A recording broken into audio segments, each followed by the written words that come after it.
That's right, 98.9 Northwest FM's. It's CarTorque with Matty J.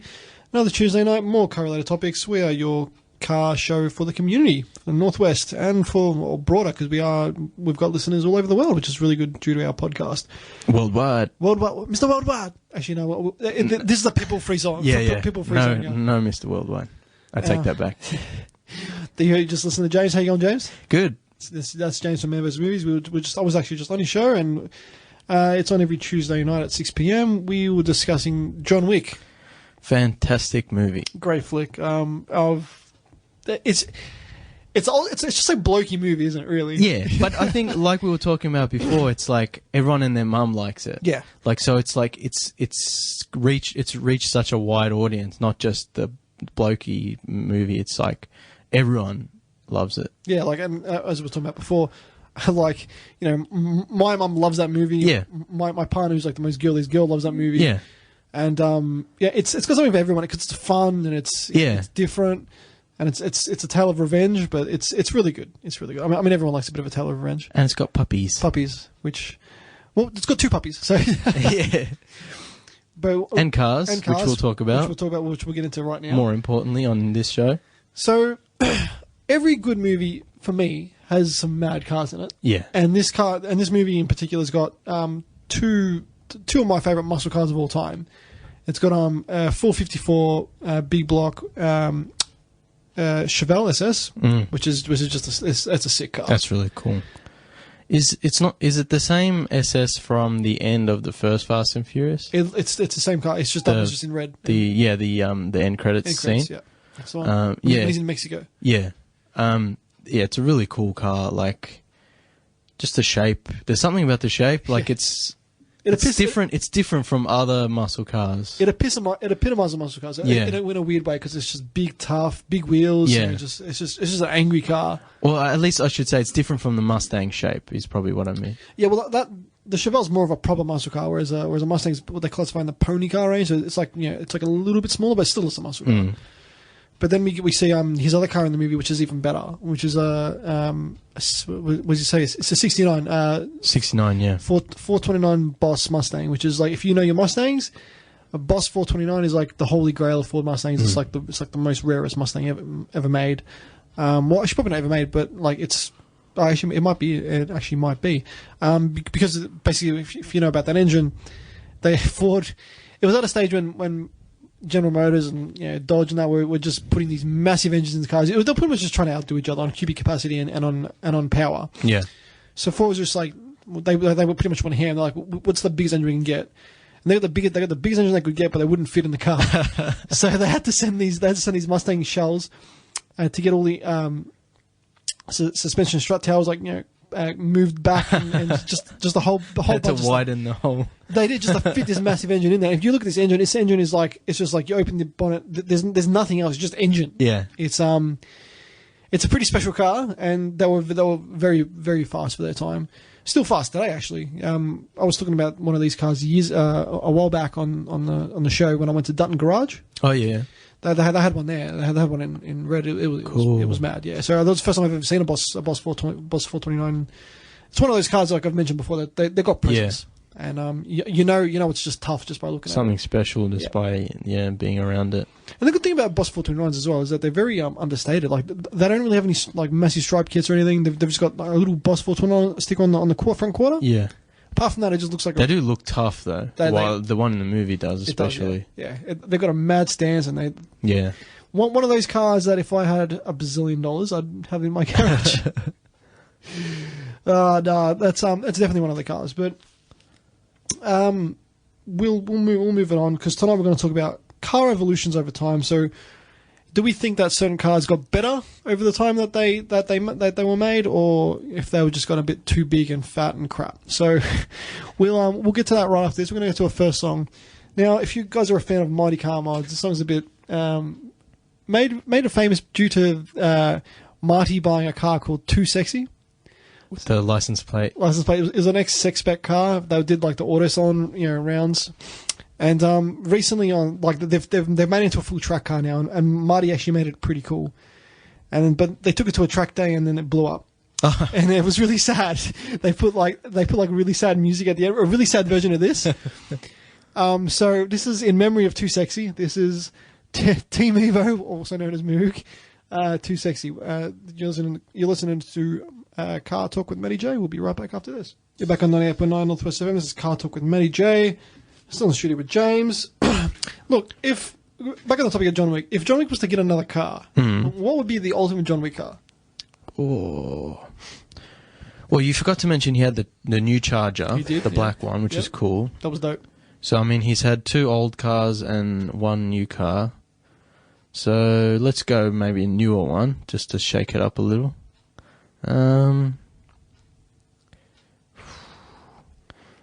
Ford Interceptor. Ford Interceptor.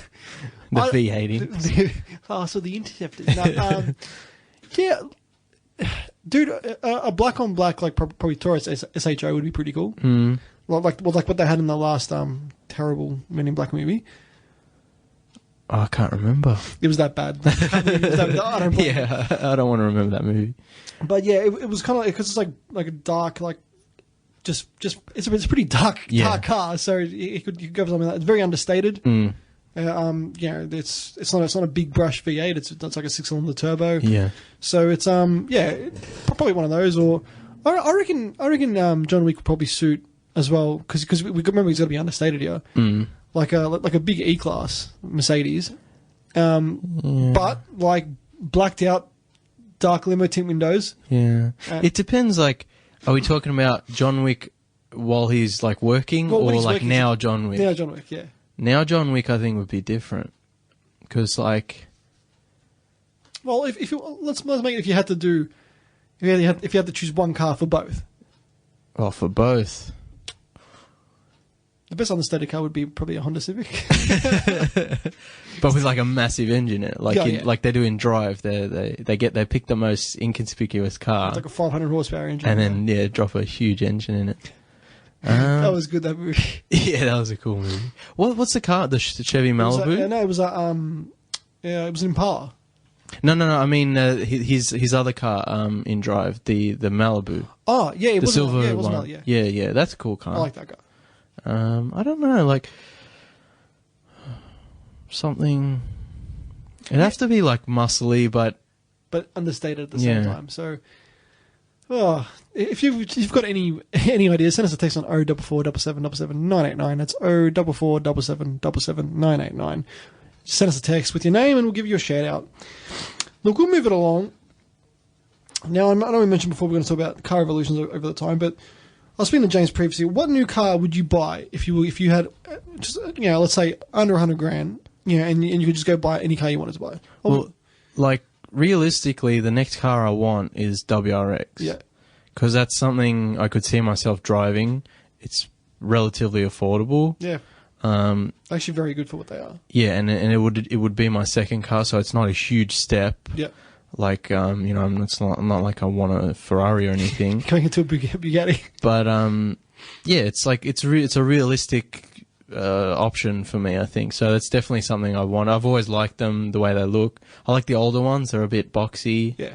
The newer ones, some of the new ones look pretty mean. There was a period there where they got kind of... Bit how you going. Yeah. But, it's one of the older ones. What's... Alum has a 2005? 2005, yeah. Yeah, that kind of... That, or maybe even a bit earlier. Yeah. Although at this point, maybe, having a slightly newer car would be better. Yeah. But Rexy for like a realistic car like choice. Yeah. I always like Audis. Audis are cool. But that's more like reaching into the higher end of things. Higher end, and also like I'm not sure which one. Like I don't want an R8 like sporty kind of one. Yeah. I want a kind of boxy one. Maybe even like an older model one. Yeah. Something like that. Yeah. Would be fun.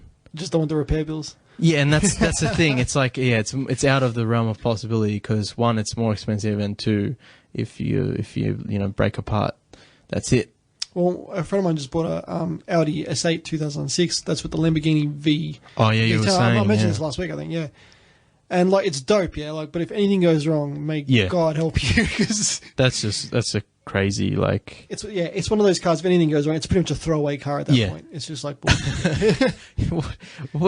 are you going to do with it? Well, yeah, it's exactly right. Like I had a guy I still speak to him actually, and his uncle bought like an early AMG, and anyway, to replace one of the shocks was like $14,000. Jeez, because it was like if you wanted to go genuine, yeah. It's a shock absorber. Like seriously, 14 grand. So he ended up going for like an aftermarket, coilover kit. He's like, if I was to buy that, I may as well write off the car. Yeah, there's no point. What year was it? It was old. It was like a late 90s or early 90s. Oh, okay. Mid to late 90s, I think it was. But, I thought you were talking like old, but it's like the early AMG. I guess that's the weird thing now. 90s is getting old. Yeah. I mean, if you got a car from the 90s, like it's old. But if you got a car from the 80s, it's like ancient. Yeah. Now they're technically classic cars from the 80s. Technically, my Merc's a classic. If that makes any sense. 1989, mate. 1989. Speaking of the Merc, it's still at the mechanics getting fixed. You haven't got it back yet. No, I haven't got it back yet. It's been ages, or it feels like ages anyway. It's been a while. I mean, parts are obviously hard to come by for the old W124s these days. But the free car's costing you a bit more than. Well, actually, it turns out it ended up being more or less the transmission got rebuilt before I bought the car, and the car just sat there, like as you know, for 6-7 years. Yeah.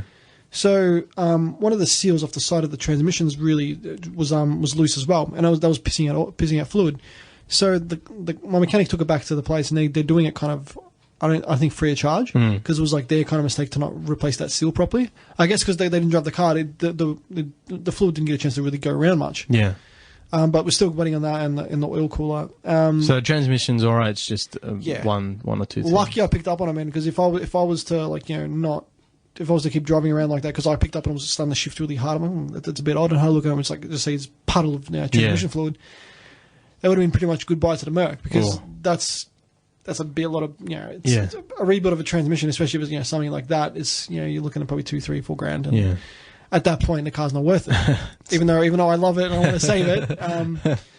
But I hopefully should get it back by the end of the week. Really, really fingers crossed because I'm kind of missing the old Benzo. You like that car? I still haven't been able to drive in it yet. As I said to Alan a couple of weeks ago, we're going to have to do like some Arab chap laps, play the Altanora, windows half down, gold necklaces, and just lap after lap up and down the road. Sit all the way back in your chair. Oh yeah. Put the seat all the way down. Sunroof open with like your Argilla smoke coming out the top. Have some shisha. That'd be cool. A man can dream. But yeah, look. Mercedes-Benz. Number one. Best car quality. That's so good. Anyway, look. For me, if I was to buy a brand new car today, there's a few that I'd buy. In the kind of price range I'm looking at. But for me, it's got to be a Focus RS. I mean, that would be nice. It's one that they look dope, but two, they're just all-wheel drive. They do everything that the Evo and WRX does, but on another level of like craziness. So, plus it's like kind of it's a Focus, and to have all that power in like a Ford Focus is kind of really stupid. So, but I reckon they look really good. Yeah, it's pretty realistic. 50 option. grand, man. Yeah. So I mean, like 50 grand for a car with that much performance, like it's supercar killing performance. Really. Yeah. It's unheard of. Yeah. I mean, and that's why people like Evos and WRXs so much, because one, they're so tunable. Yeah. Two, once you get a bit of power into them, they pretty much can out-handle anything. Like once you get the right setup, and like as Jeremy Clarkson showed a few years ago, it was an Evo 8, the FQ400. He's like, he reckoned that it could take on a Lamborghini Murcielago around a track and stay with it, and he was right with it the whole time. And so he actually bullied him into making a mistake and passed him. So, small car, big power, and, rightly set up. Also, it doesn't look so out there that you can't drive it every day. No, definitely not. Like it's a car daily. Yeah. It's definitely a daily, but with, good performance. Yeah. I mean, look, the Typhoon's a great daily as well. Yeah. But having said that, it's pretty heavy on fuel. And it's really big. It's a big car. And, Is it bigger than the Merc? Oh, I haven't put them. I haven't double checked. It looks longer, but I don't know if it actually is. It's just maybe the way it's. I know the Merc. Actually, I think the Merc is like by a bee's dick longer, but the Typhoon's a bit wider. If that makes sense, because it is a bigger car. I mean, it's the car's, geez, how many years newer? Like 16 years newer than it. So it is bigger. But having said that, I guess you kind of get your pros and cons of each. The Falcon's heavier because it's got a lot more safety equipment. Back then, the only safety equipment the Merc had was just ABS. Which for back then in '89s was pretty. It doesn't have airbags. It doesn't have airbags now. But it's German engineering, so. Mate, that door. you just say German engineering. It doesn't actually mean anything. You just say it. Well, when people say German engineering, I think of two things: one, ridiculous repair bills, and two, half decent work. So, but look, so the Merc's gonna come back soon, but. To buy a new car today, definitely a Focus RS would be up there. People say to me, "Oh, you wouldn't buy a Mustang?" I'm like, "No, I wouldn't," because I've heard some horror stories. Mustang's it's cool and everything, but it's so big, and I wouldn't want to drive it. I'd be scared to drive it for as a daily or. Well, I actually checked out the weight on those. They're pretty much the same as a Falcon. They're a bit smaller. I'm like, for a two-door coupe, they shouldn't have to weigh as much as a Falcon. That's quite a heavy car. And plus, they're kind of everywhere now. Like every second person's got one. Don't get me wrong, they're cool as. Like I've been in one. I've been in a manual one. They're dope as. But I don't know, man. I wouldn't buy one. I wouldn't buy one. Everyone's like to me, "Oh, but you're a Ford guy." I'm like, being a Ford guy doesn't make me want to buy a Mustang. Yeah. If it was the Shelby versions that they hopefully come out. If you were going to buy a Mustang, you'd probably go for a classic. Yeah. Oh, well, one with the pedigree, one with like Eleanor type. Yeah, you'd want to go for a collector's. I'd go for probably a GT390, like what was in Bullet, the movie Bullet. Yeah, like something like that. Yeah, I take off the grill, make something that people turn heads. Yeah. No, because the new ones they're nice, but at this point there's a few of them around. People don't stop in their tracks to have a look. So you'd want a classic, something to definitely.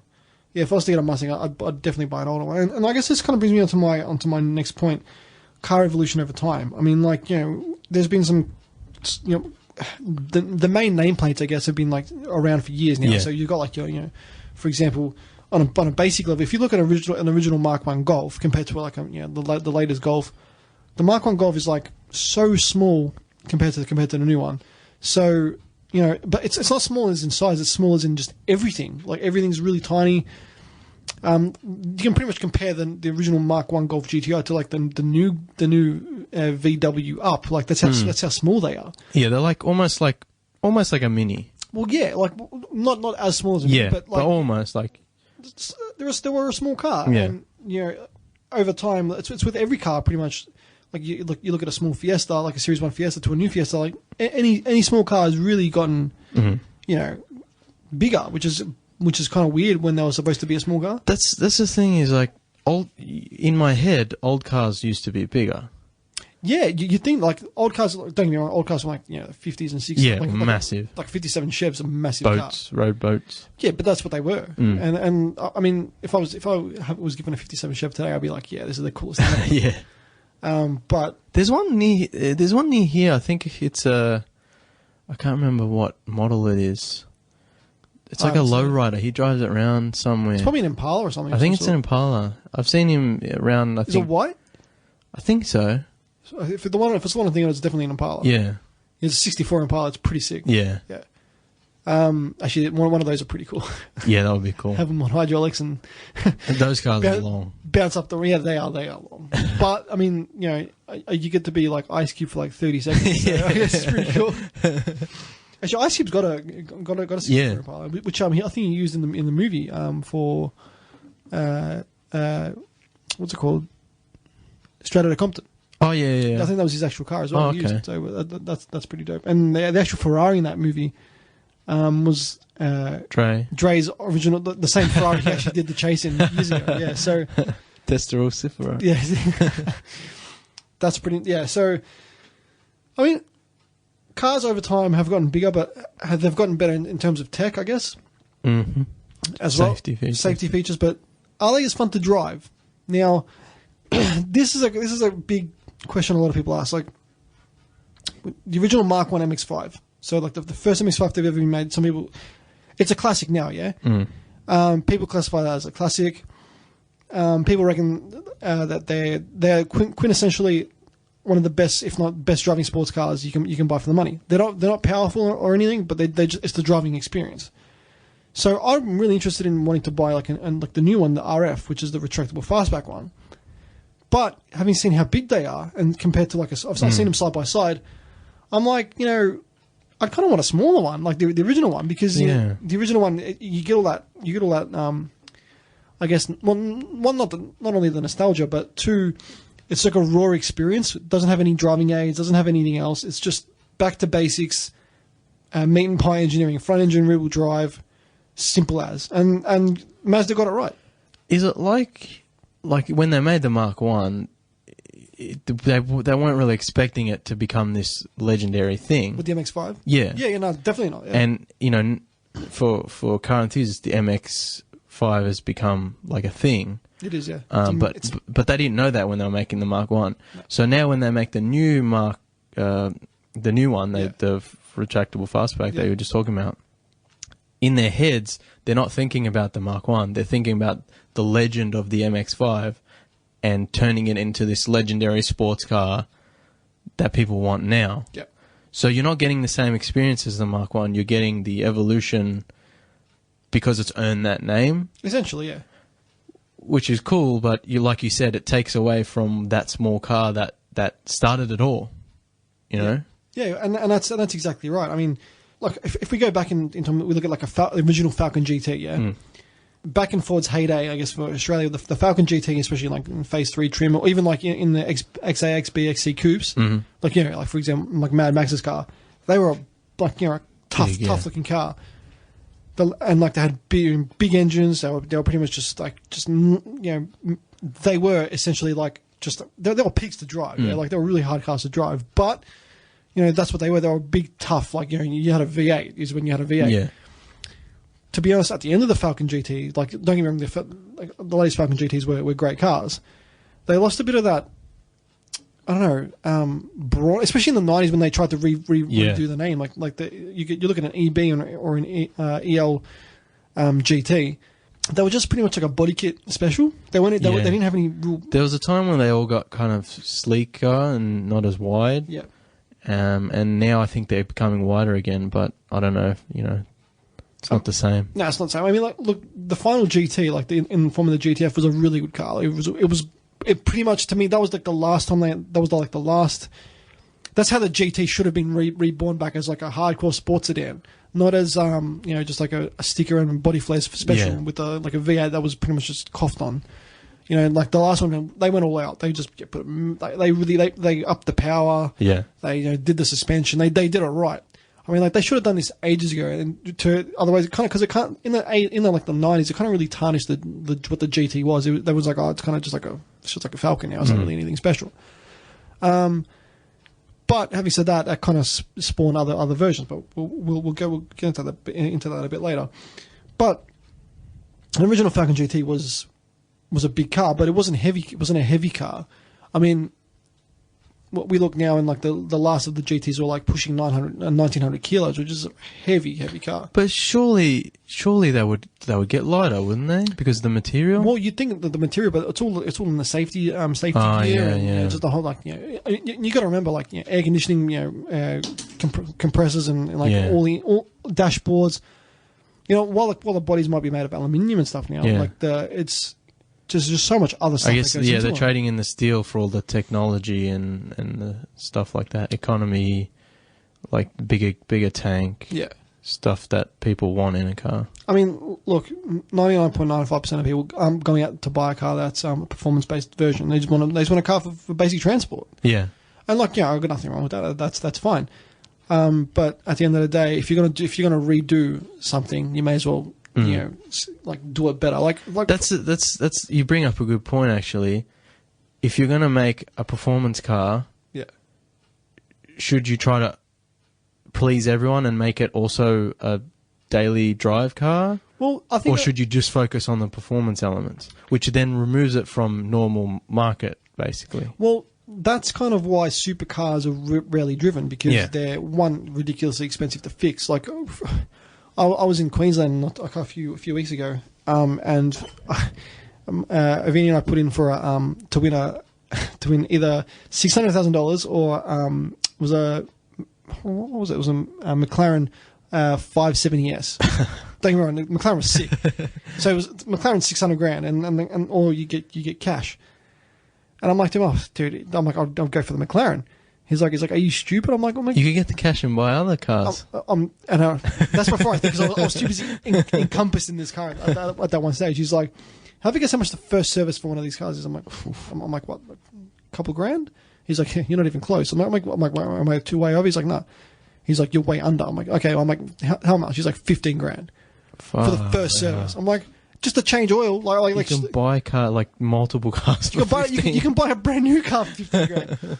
And Avini's like to me, she's like, Matt, if we won that, we'd be taking the money. I'm like, yeah, I know. So I guess that kind of draws a line of where like a real performance car is. Yeah. Like as in like, you know, sport, like a supercar, hypercar, whatever. But a performance car can still be your everyday car. Well, we were talking about the Focus before. The Focus is a perfect example of that. You can drive it every day. You know, it's essentially, it is a Ford Focus. So, you know, it's practical. It's got 4 doors.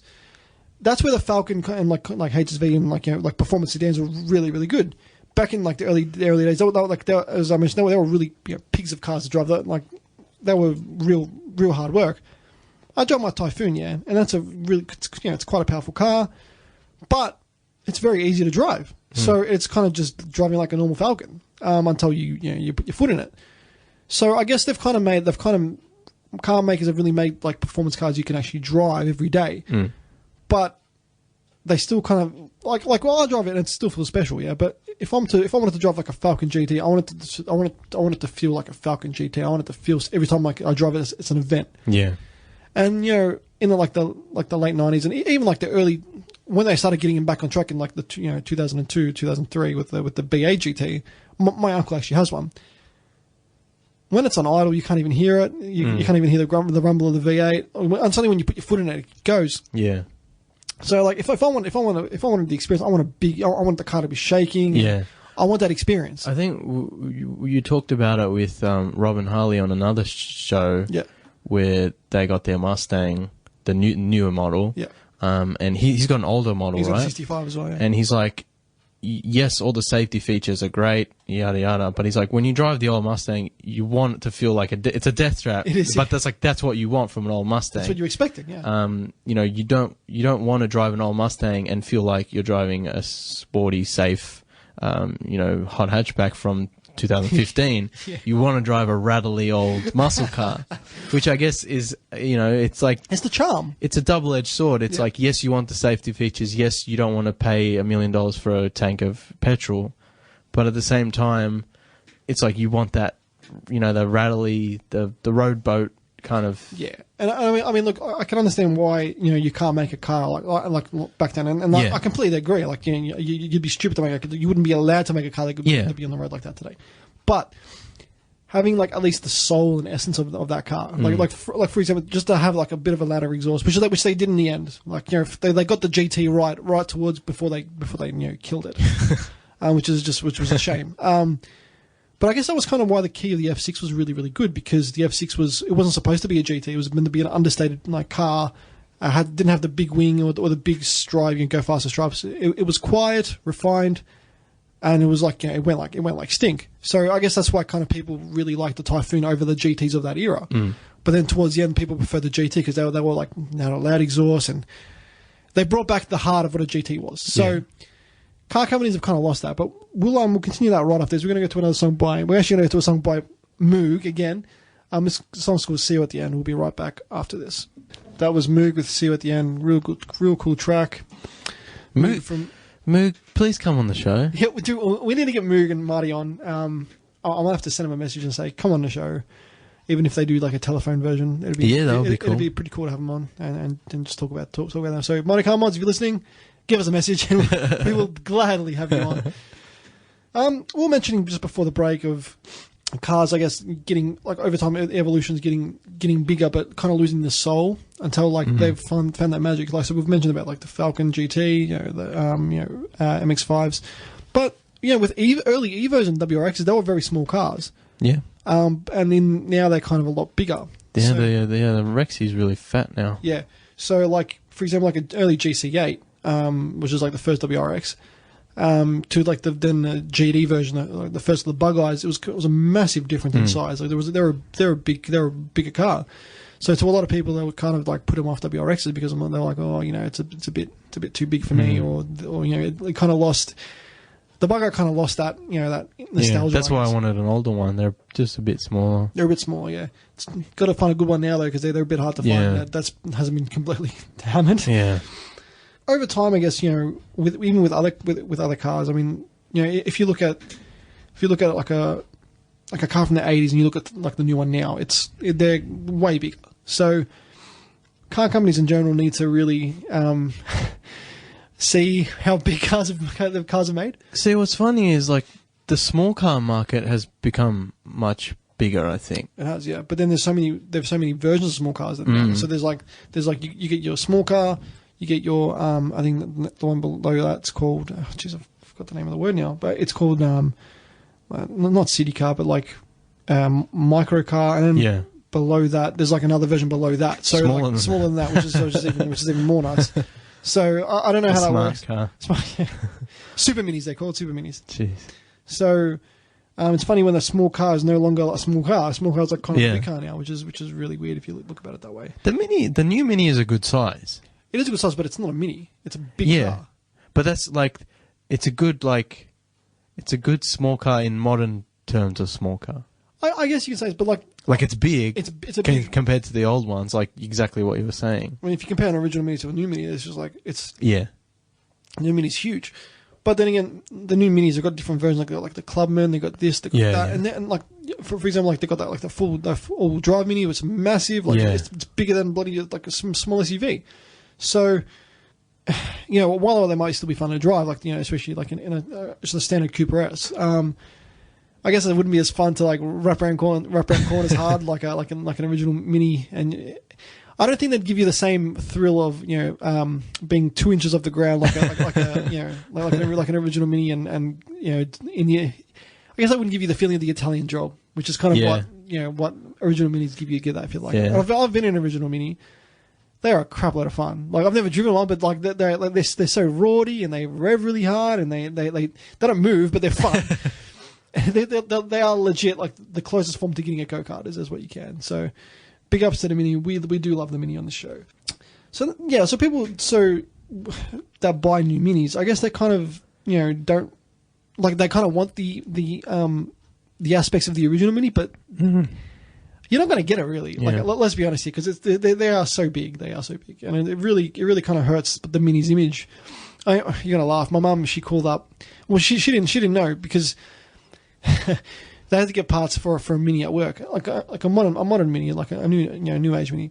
So she called Mini, the actual mini suppliers in Melbourne, and they're like, oh bloody hell, and Mum's like, oh, I'm sorry. They're like. That is not a mini. That's a BMW. Call BMW. We deal with the original minis. He full went on a massive rant on my mum. Mum's like, I don't know. I'm just trying to get parts. He's like, oh, don't call us if you don't have an original mini. You just hang up the phone.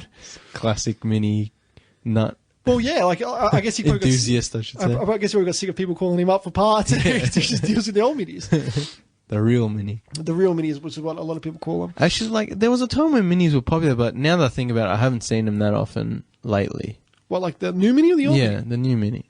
Yeah, I guess they've kind of, what's the word? The nostalgia's kind of dropped off. Yeah. Well, because there's so many versions of the new mini now. Like, there was a time a few years ago when I think the Cooper S came out, and they were kind of popular. Like the time of, like, the remake of the Italian Job? Yeah, like maybe a bit after that. Yeah. I mean, that's when they really got started to go big again. Yeah. And to be honest, those ones are really, really fun little cars to drive. Mm. But the newer one's even bigger than that. Yeah, so it kind of, what do we just call them? Average instead of mini now? Like they're just normal, normal size cars. Big mini, small mini, medium size mini. But yeah, like if you're gonna try and like keep the nostalgia, I mean, like VW have tried it with the Beetle as well, but they made it front wheel drive. They made it quite big, and actually, believe it or not, they're not going to be selling the Beetle here anymore in Australia because of I guess because one, they're not selling enough of them. And two, because they're kind of lost what a Beetle really is. See, they were popular quite a few years ago, and now they've kind of dropped off. Yeah, and they're pricey as too. Like they're not cheap for what they are. So I think they're gonna keep the Beetle in the States and in Europe. I mean, the States for obvious reasons, like those 16-year-olds. I just want a Beetle, man. Like it's in pink with a flower, so they can have that. But yeah, I haven't seen that many of the latest gen. Beetles around, so I guess the nostalgia has kind of worn off on them. But anyway, we'll move on a little bit now. We'll do a bit of a recap on my two cars. So we know about the Merc, as I mentioned before. I should get it back by the end of the week. I still have to get the gearbox rebuilt in my Laser, so it's kind of like it's on its last legs. The gearbox. Wait, you don't have your Laser? No, I'm still driving it, but I'm just barely driving it because it's like crawling. Oh, jeez. It's like imagine it's like a puppy when they can't like walk, so it's just using its front legs. So it's about 100 k's off from getting a service anyway. So I'm going to get that done, get the service done, get the gearbox done. The more cars you have, the more problems. I know, man. But look, I'll give the Laser credit. That is, I've hammered the crap out of that little car. Like I've really driven it hard. But it's taken everything I've thrown at it, and 260,000 k's now. So it's for a gearbox to be the only thing that's wrong with it. I mean, it's pretty damn good. The F6, on the other hand, which is surprising, is perfect. So touch wood. Is it? But you don't drive that as often. I don't drive that often. No, I drive it tonight because like if I'm finding that I'm constantly having to jump start it because I don't drive it. The battery just always dies. It's a funny story. That one time we were going to film it. The one time we really needed it. It didn't start because the battery was flat. For those of you who don't know what we're talking about, a couple of years ago we made a film for caradvice.com to try win a contest.